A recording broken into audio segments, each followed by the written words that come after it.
Welcome to Empowered Ease, the podcast where we challenge the patriarchy by inspiring women to take ownership of their health, mind, body, and soul. My name is Jen Olinger. I'm your host. I'm a holistic coach, a critical care nurse, and founder of the Moonflower Collective. Each episode, you'll hear from incredible women, healers, health practitioners, coaches, nurses, and pioneers making a difference. Together, we'll delve into their personal stories, the inspiration behind their work, and how women heal and thrive in community. Discover how by uniting our strengths and sharing our journeys, we transform not only ourselves, but the future of health and wellness. So tune in, be inspired, and empower yourself alongside our vibrant community of women. This is Empowered Ease. Let's embark on this journey of communal healing together.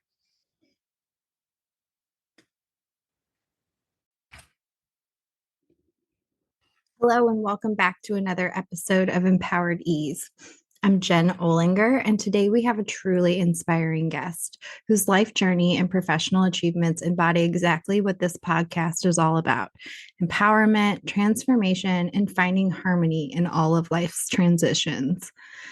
Joining us is Barbara Anderson, an extraordinary registered nurse with over 40 years of diverse experience in healthcare. Barbara holds both bachelor's and master's degrees in management and leadership.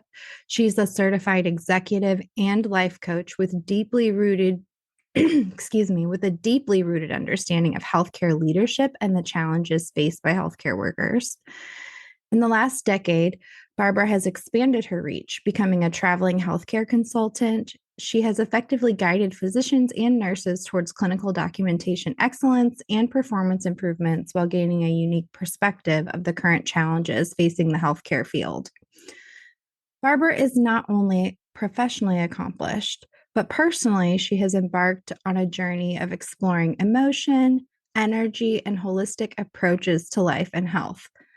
This led her to establishing Simply Harmony Coaching, a business dedicated to helping healthcare professionals and particularly women discover joy and meaning in their lives. Barbara's vision as a coach is to empower individuals with a focus on life transitions. She attributes much of her own growth to maintaining a curious and open mindset through her own transitions and challenges like navigating divorce while raising two children. Today, she continues to provide that sacred space for transformation, helping others find their own answers and achieve a balanced life, incorporating mind, body, and spirit.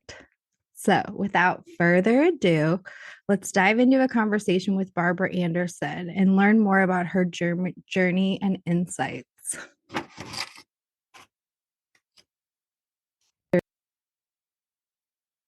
Welcome to Empowered Ease, Barbara. How are you?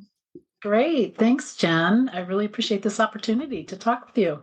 Yeah, I'm way excited. It sounds like you've been in healthcare a long time. So I'm really excited to hear about that. I'm loving your coaching program and the focus on transitions. So I gave like a pretty good little intro there, but so let's hear from your perspective, kind of what you're up to and what you're doing. Well, as you said, after a lot of experience in nursing roles, but I was a pivot person long before that was popular, and I've had wonderful different experiences in nursing.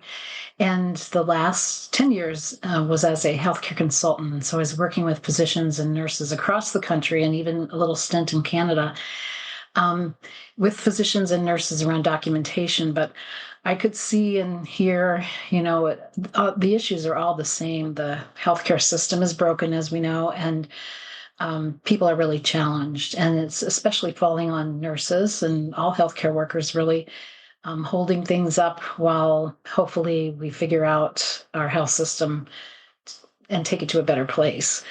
But with that, I realized that what I wanted to do was coaching, because I remembered when I was in home care in the first start of my career. And I love being in people's homes, working with them around their healthcare and well-being. And it was taking the whole picture into consideration, their body, mind, spirit, family members, their issues, their determinants of health before that was a popular term.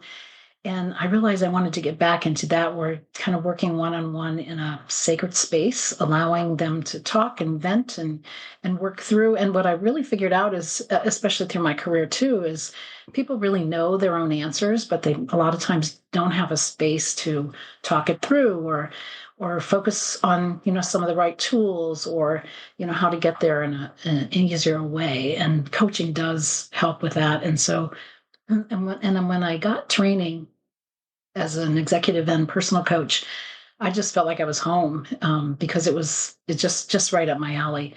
So, and we had talked about this, Jen, that we do a lot of coaching in nursing in general, and so really it's been a long career of working with people in that way, and just having those wonderful, heartfelt connections, and with that, people learn and grow and evolve, and are empowered. And that's the beauty of coaching, and being able to see those moments when the light goes on in a person's head. And it doesn't always happen in the first session. It might be over several sessions, but there also might be several times when light bulbs go off. And it's just so satisfying to see that someone's life can be improved with that.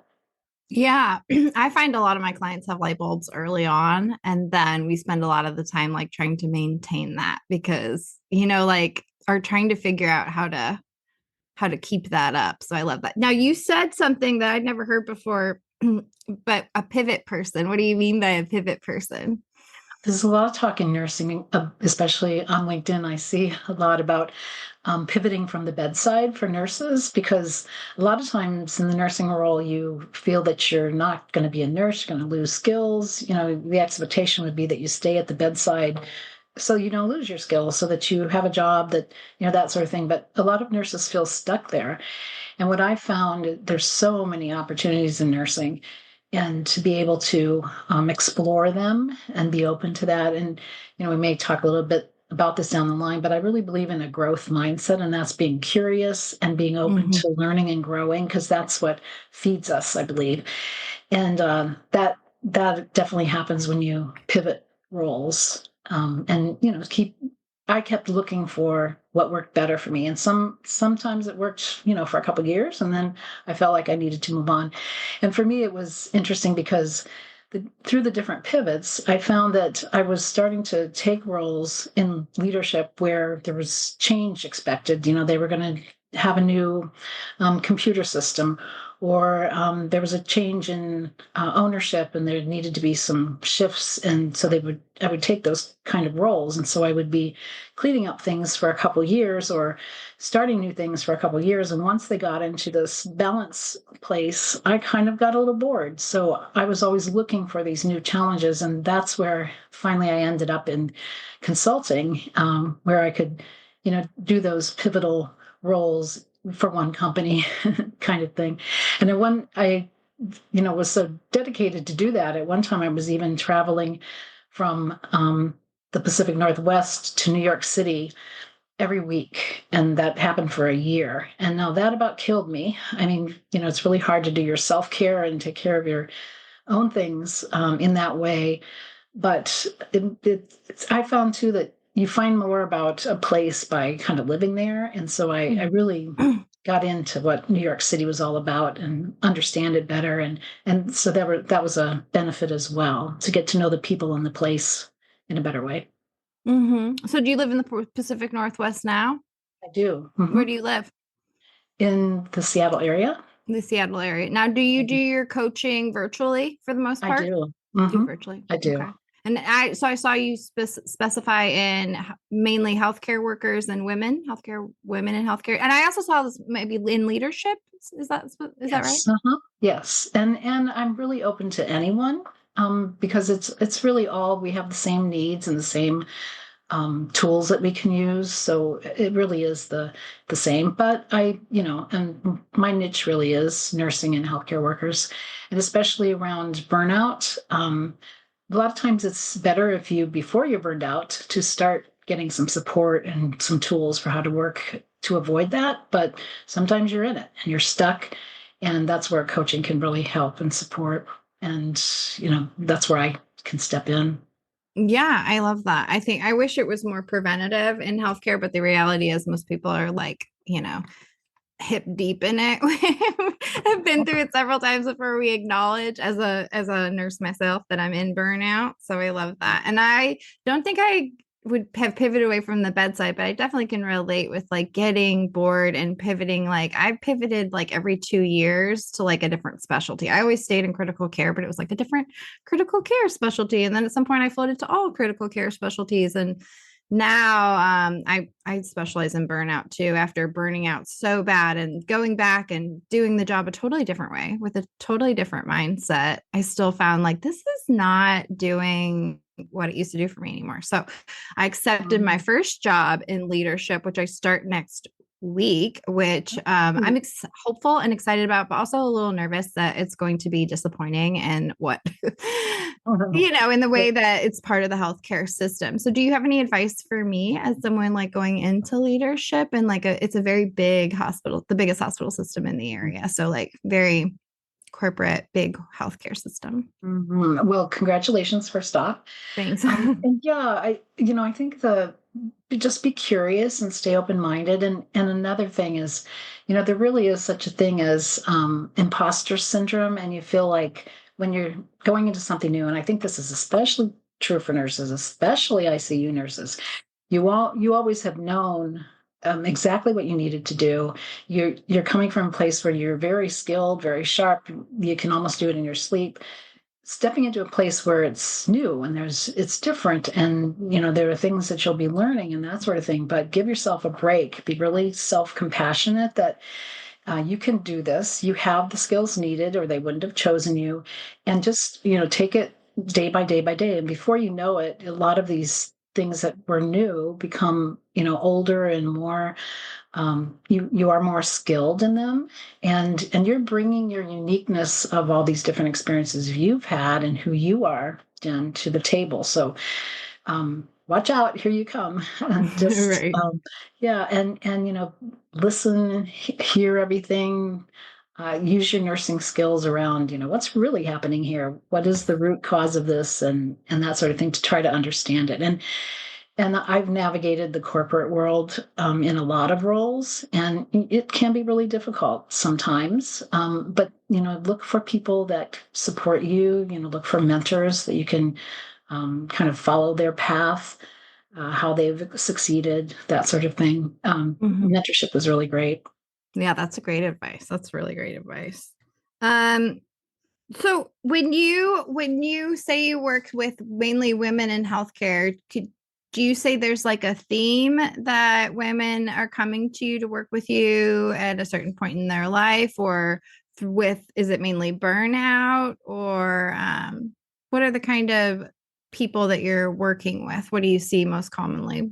Yeah, well, I would say for women, and this is for myself also in my growth and journey, is around we want to do it all, and so we're caregivers, and we're especially nurses around this, but we take care of everybody else. We're empathetic, we're compassionate, and don't always look at ourselves and what we need to be able to support that.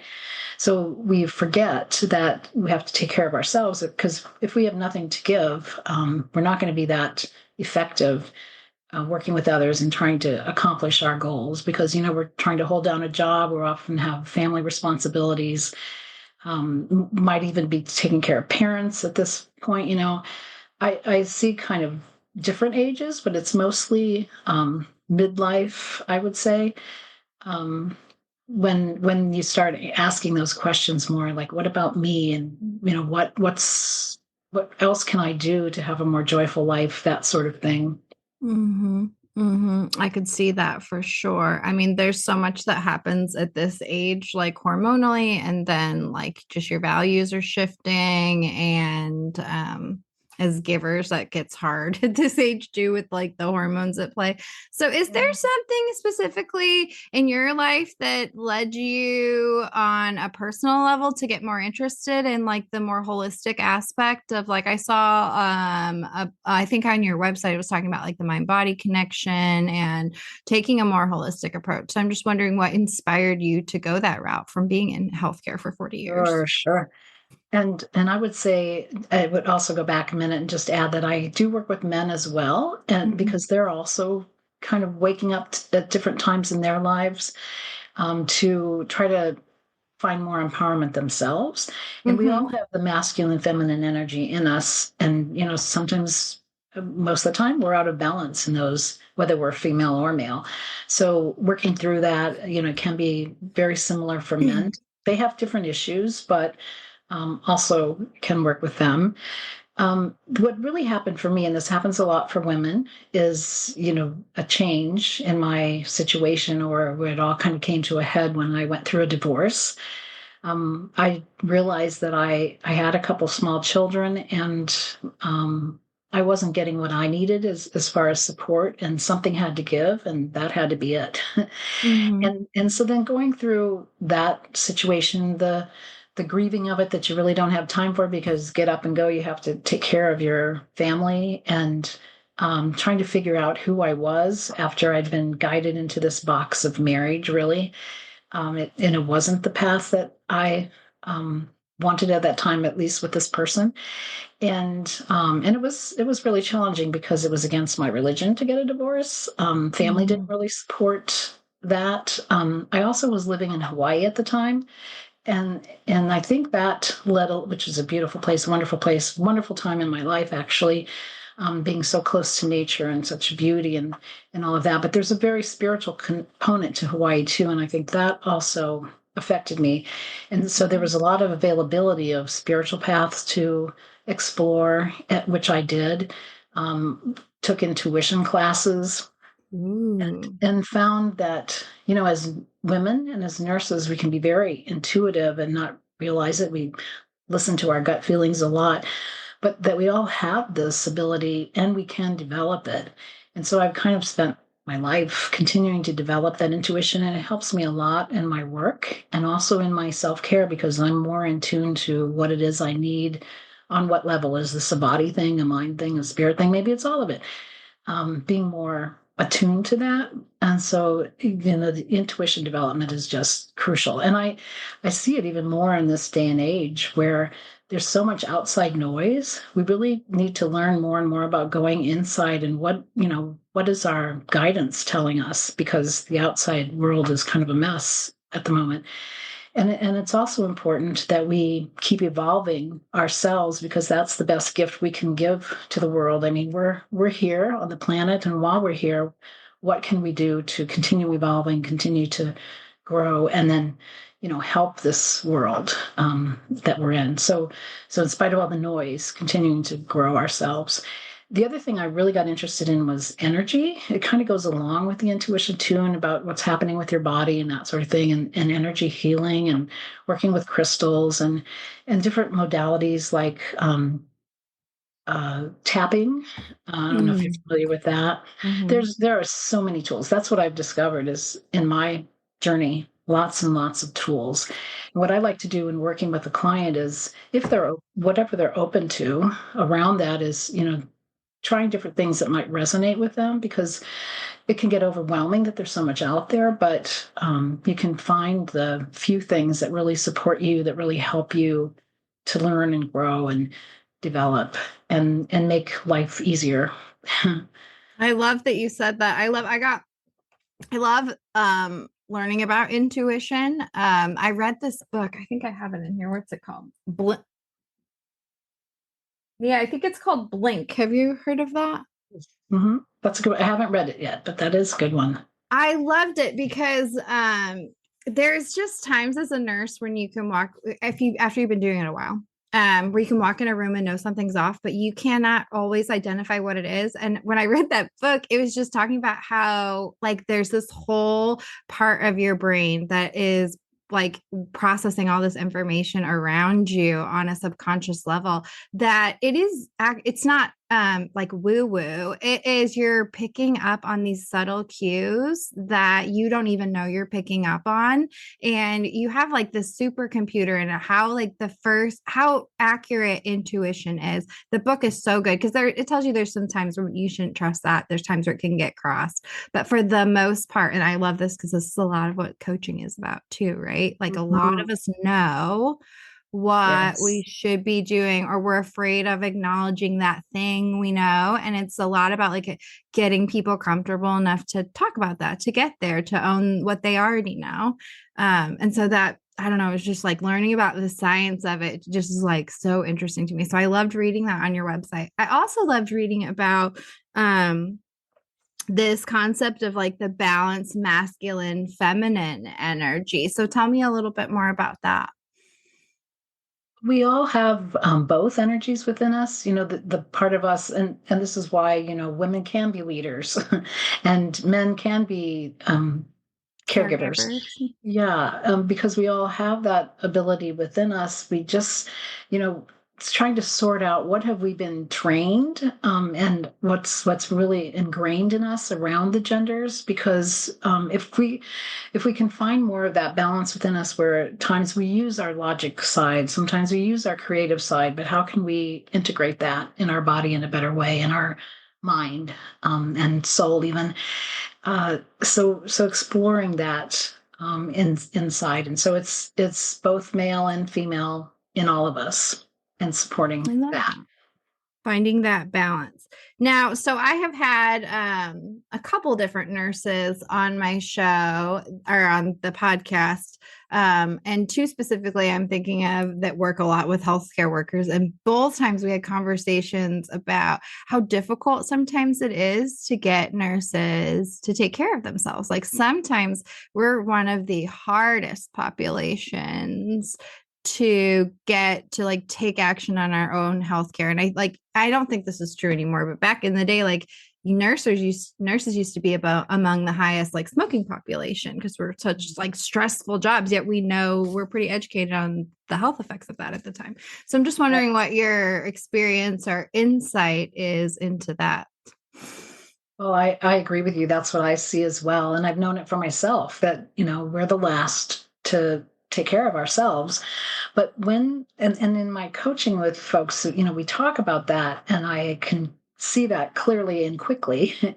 And I try to really help them see it as well, so that just taking a few steps in their own care and taking their own time for themselves, like PTO, for instance, if someone has a family, they're never going to take time off for themselves. It's only to pick up the kids when they're sick, or, it's all for the family things. But what if, you arranged for a couple days that are just yours? And I think more and more people are doing that. I'm not sure about nurses. I still see nurses not recognizing that or feeling guilty about that. I think as women, that's something ingrained in us as well. We're caregivers, and so there's guilt involved.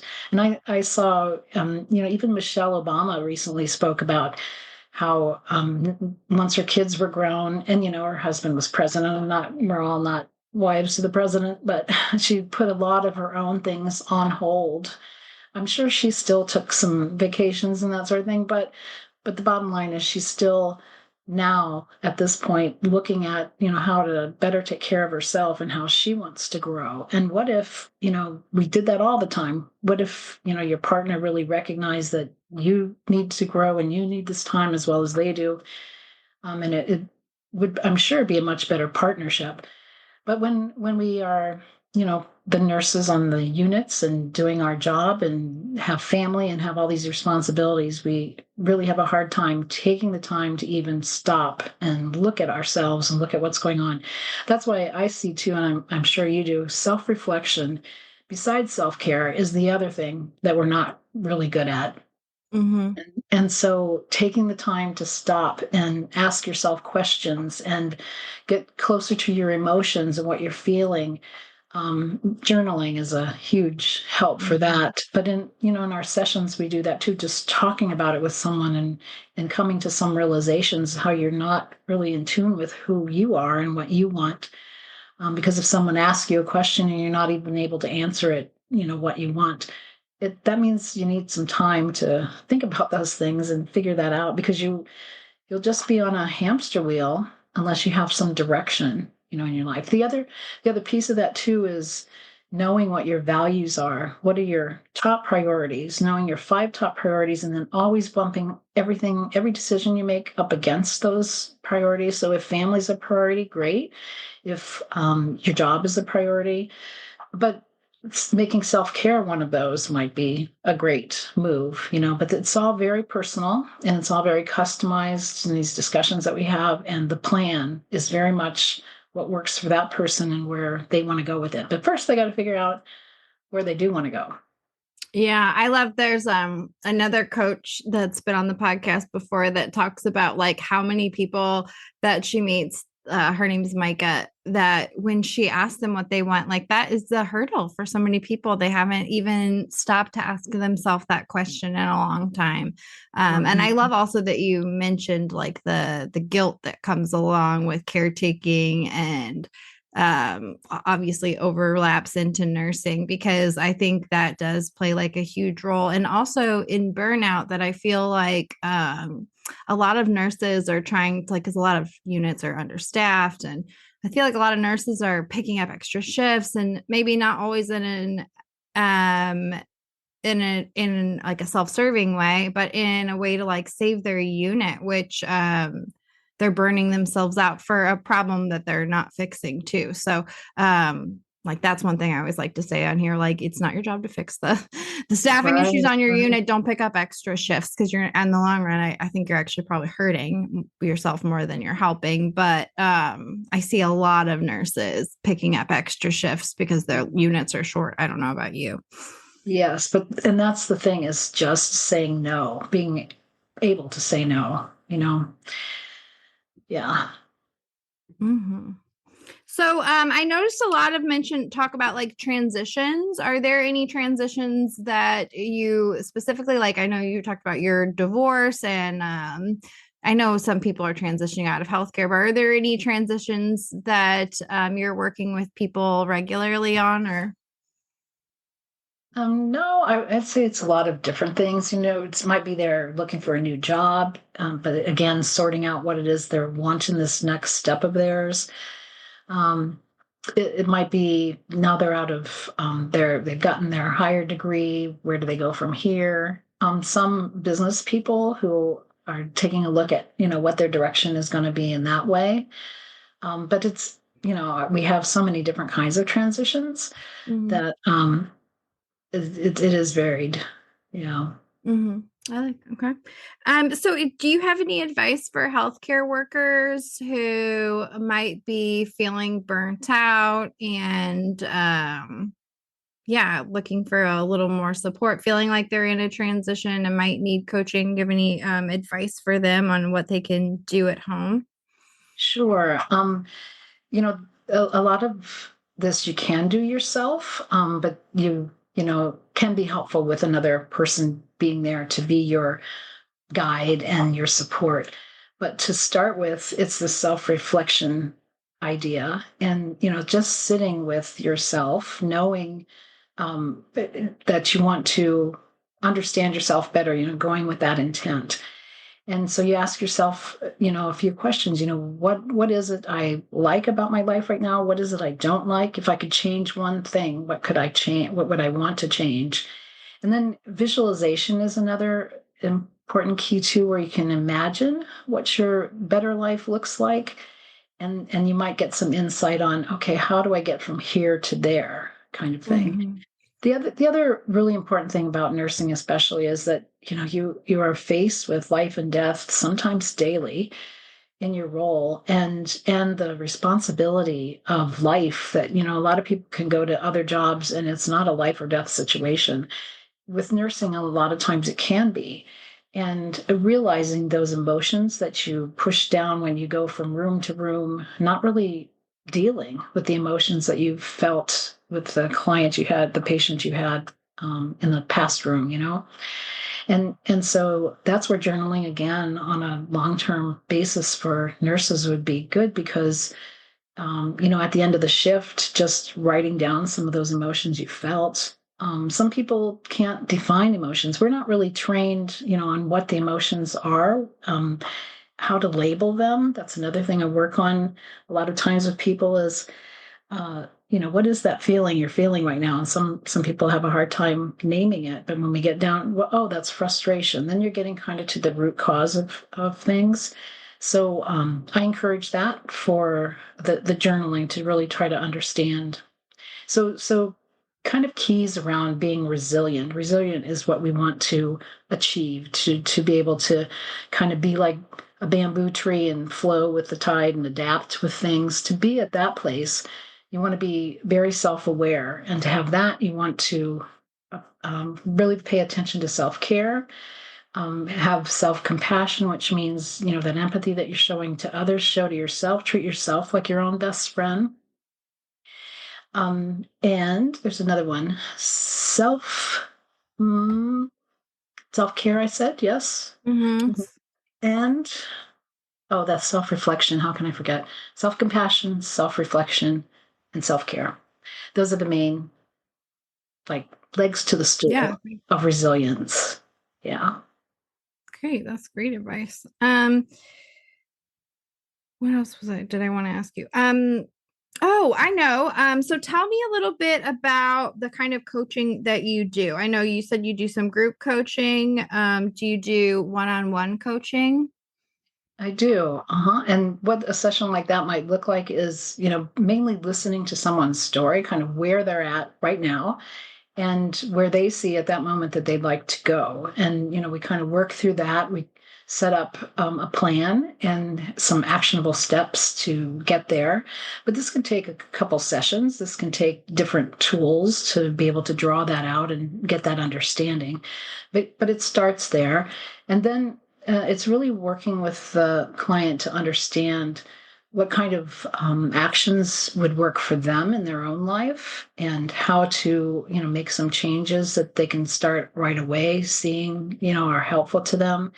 A lot of it is about just being able to talk and with a very comfortable safe space, confidential space, so that they can really just let it out, talk about things they may not have thought about.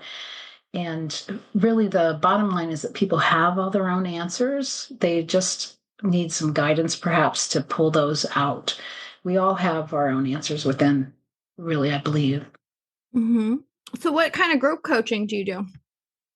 So on through Substack, we have a monthly session for the actual coaching session where we talk about tools and talk about people's goals and really focus in that way. And then the second session of the month is around kind of masterminding. So focusing on those goals that people are trying to reach and having the group really help support that. It is known that people really can gain a lot from hearing what other people's goals are, hearing how they're proceeding, and also supporting each other. And a lot of times, even after the sessions, they can be helping each other, achieve goals. And it's really about having a safe community. I think in this day and age, we talked about people really evolving, continuing their own evolution. And a lot of that can happen in community with community support, those connections with people that we really need so badly and we really do arise from.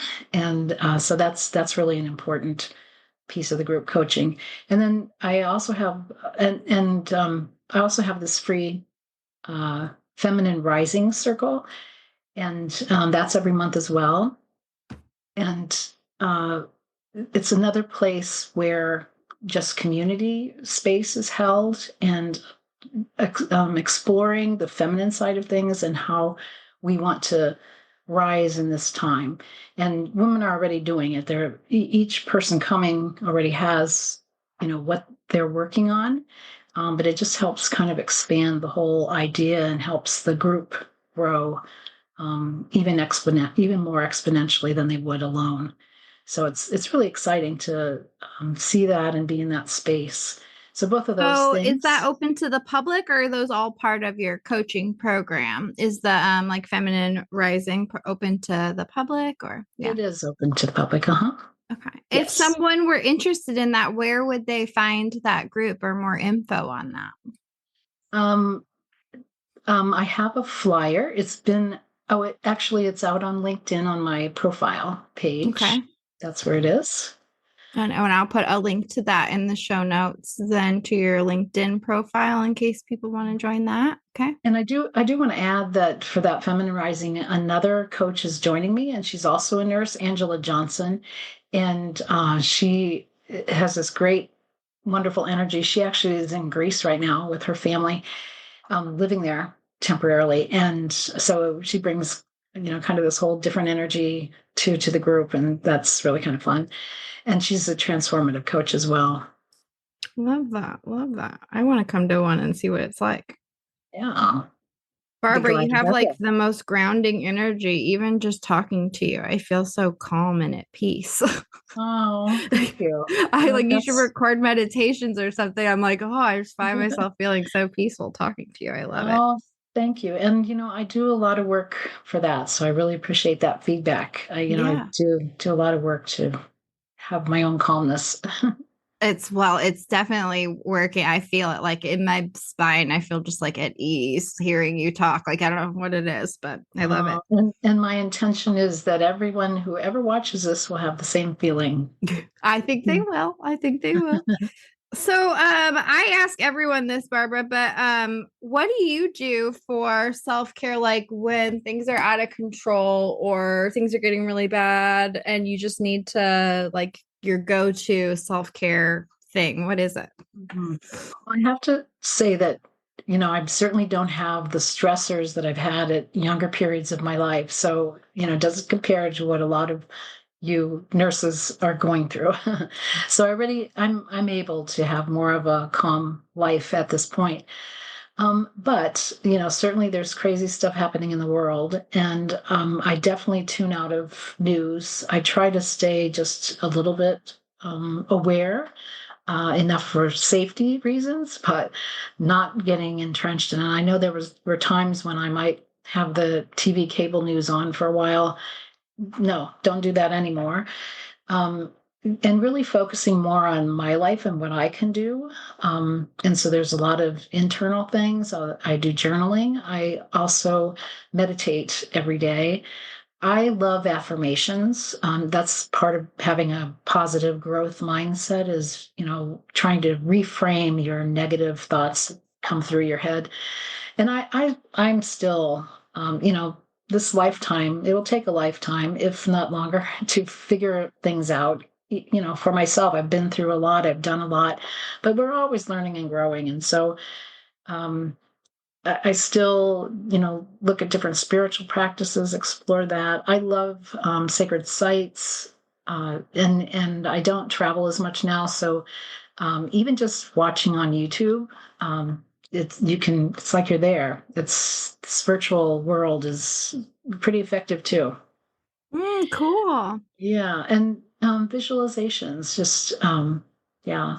Oh, nature's the other one. Get out in nature. Just Mm. standing outside on the grass is one thing, and hugging a tree. I mean, seriously, there's something to that. Right. I know going outside, there's so much to that. Well, Yeah, beautiful. So if people are looking to find more information, I'm going to put that LinkedIn link on there. And then can they find you? You said you're on Substack. I am. Yes. Uh-huh. We'll You, provide that link too. okay, Yeah. we'll put that in the show notes too. And is there anything else that you want to leave us with, Barbara? It's been very informative and I've really enjoyed it. Oh, thank you, Jen. That's wonderful. Thanks. Well, I do have free newsletters. Oh, So, yeah. feel free to sign up for those in any one place. LinkedIn, I have them on my website and also on Substack. And, What's your I'm website? simplyharmonycoaching.com. Simplyharmonycoaching.com. Okay.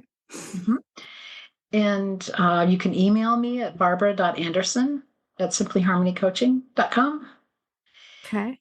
If you have any questions, I would just say take care of yourself. I mean, if you show your self worth, you're an example to other people to show theirs. And I think in this time when there's a lot of negativity against humanity itself, we can, in our own small ways, value our worth and value the worth of those around us. And that's pretty powerful. So do that Awesome. if you would. I love that. That's beautiful. Thanks for spreading your message and for putting your good out in the world. I really appreciate it, Barbara. And I wish you all the luck. And hopefully, we'll have you on again in the future to hear what you're doing. Thank you, Jen, and good luck with your job. Appreciate Thank you. hearing about that. Thanks.